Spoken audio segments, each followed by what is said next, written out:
Quite a few people have been asking me to make a video on my Steam Deck since I got it, but I wanted to wait.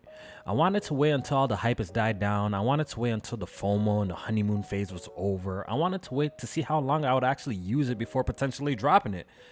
Yeah, dropping a video week 1 with all the hype probably would have been better for my channel, but I really needed to live with the Steam Deck to give you guys my honest thoughts. I've been gaming on handhelds my entire life. The Game Boy Color was actually my first handheld back in '98, and I still remember the type of joy I felt when my dad surprised me with it. And ever since then, I've owned every single handheld release. Looking back, it's actually been quite amazing watching the tech get better and better with each portable device. Nintendo was killing it in this department, of course, but we also got to give credit to PlayStation for what they brought to the table. After using the Steam Deck for a little over 6 months, I can confidently say it's a must-have device for portable gaming fans around the world. The Steam Deck is not perfect, but its capabilities outweigh its limitations.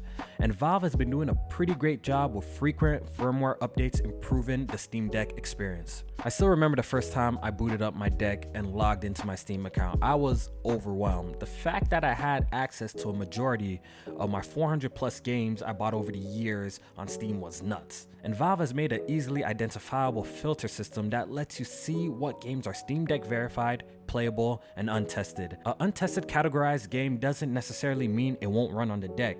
While some won't, usually due to the lack of anti-cheat support, but it just means that Valve hasn't tested it yet. There's actually been quite a few untested games I've played and ran with zero issues. The visual fidelity and performance the Steam Deck can achieve is nothing I've seen on a portable device yet. Back in 2017, when the Nintendo Switch released, playing Breath of the Wild on it, I was stunned to see Wii U-like visuals on a handheld so small. I got that exact same feeling with the Steam Deck times 10, playing Yakuza Like a Dragon, Spider-Man, God of War 2018, GTA 5, Forza Horizon, just to name a few.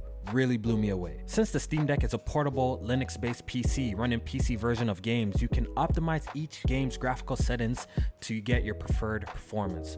Usually, if the game you're playing is a good PC port, you can easily hit frame rates up to 60 frames per second, but there are some games that are just too much for the Steam Deck where you gotta opt for 40 frames per second or 30 frames per second. You gotta remember, the Steam Deck is still a portable device and it has its limitations. This level of quality gaming on the go definitely comes with a price, and that price is battery life. Depending on the game, the Steam Deck's battery can range from 5 hours to as low as an hour and a half, and that may be a turnoff to some, but for me, it's never really been a problem because I simply bring my charger with me.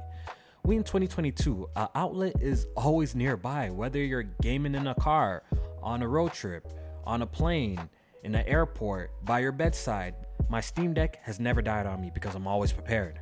The Steam Deck's UI is nice and clean, but I do wish it was a little snappier when it comes to navigating its storefront. But overall, it's easy on the eyes and extremely user-friendly. It also has all the features you would expect on the desktop version of Steam. The size was a big conversation piece when the Steam Deck was revealed. I can't lie, it was quite jarring the first time I held it in my hands, but it was surprisingly light and easy to hold, especially if you have long fingers like myself. I could imagine if you have small hands, the deck might be a little bit too much for you to hold. Its unorthodox button layout looks weird, but it works. After gaming on it for 6 months, I can say the majority of games I've experienced were comfortable to play on the Steam Deck, but there were a few games that gave me hand cramps and it was a little bit awkward to hit certain buttons, but thanks to the Steam Deck's robust button mapping features and 4 mappable buttons in the back, you can tweak each individual game layout and save it, so I was never in discomfort for long. I would just button map my controls until it got comfortable. There's a few things that need to be ironed out on the Steam Deck though. My main criticism is you can't download games while the Steam Deck is in rest mode. The screen literally needs to be on the entire time until your download is complete. The Steam Deck is also lacking in Dvr features. You can easily capture a screenshot, yes, but the process of sharing it on social media is a little weird. As well, I would love the ability to capture video. Even though they updated the Deck's fan to let you customize how fast it spins, it's still on the loud side in my personal opinion. Thankfully, the Steam Deck speakers drowns out the sound for the most part. Like I mentioned before, the Steam Deck is a portable PC, and there's a desktop mode you can go into to do pretty much whatever you want. Surf the web? Sure. Hook up a keyboard and monitor? Go right ahead. download emulators, you can do that too. It's literally a computer. There's only one problem. If you're not used to using Linux, it could be a pain in the ass navigating the operating system. For example, I was looking for a mod folder for my Sims 4, yes, Sims 4, and if it wasn't for Google, I wouldn't have found it. Linux is a little weird and it's gonna take time getting used to it, but thankfully you can install Windows if you really wanted to. There's so much you can do on the Steam Deck, literally we'll be here all day if I were to list all the features. So that's it, y'all.